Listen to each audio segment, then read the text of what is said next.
বীৰ লাচিত সেনা অসমৰ শোণিতপুৰ জিলা সমিতিৰ উদ্যোগত প্ৰতিবাদী সমদল নাগৰিকত্ব সংশোধনী আইন 2019 সম্পূৰ্ণৰূপে বাতিলৰ দাবী তেজপুৰৰ নেহেৰু ময়দানৰ ওচৰত থকা বীৰ লাচিতৰ প্ৰতিমূৰ্তিৰ পৰা সমদল কৰি তেজপুৰ কোৰ্ট চাৰিআলিত তীব্ৰ প্ৰতিবাদ সাব্যস্ত কৰে বীৰ লাচিত সেনাই। আহ ঐ আহ ওলাই আহ, খেদ ঐ খেদ বিদেশী খেদ আদি শ্লোগানেৰে পৰিৱেশ উত্তাল কৰি তোলে।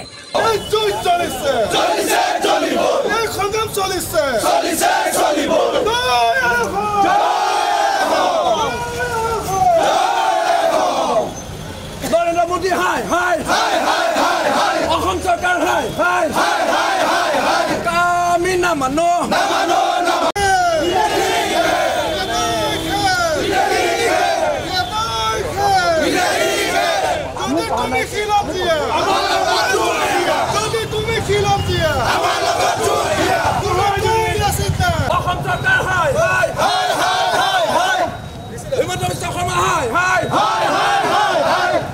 নরেন্দ্র মোদী হাই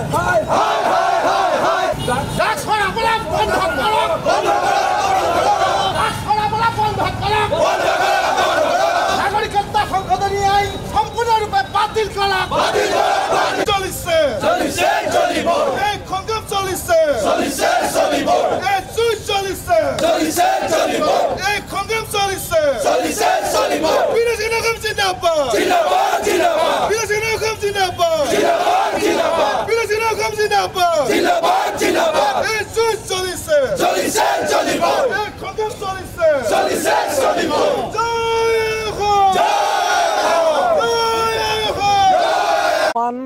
অসম চৰকাৰে বিদেশী অবৈধ বিদেশীৰ যিটো বোজা আকৌ আমাক জাপি দিবলৈ বিচাৰিছে, সেই বিদেশীৰ বোজা আমি কোনো কাৰণত ল'ব নোৱাৰোঁ। অসমৰ মানুহে খিলঞ্জীয়া মানুহৰ যি অধিকাৰ, সেই অধিকাৰ বৰ্তমান আমি কোনোবাখিনিতে এনেকুৱা হৈছোঁ যে কোনোবাখিনিতে আমি পোৱাত অসুবিধা হৈছে নেকি, তেনেকুৱা এটা পৰ্যায়ত আমি উপনীত হৈছোঁ।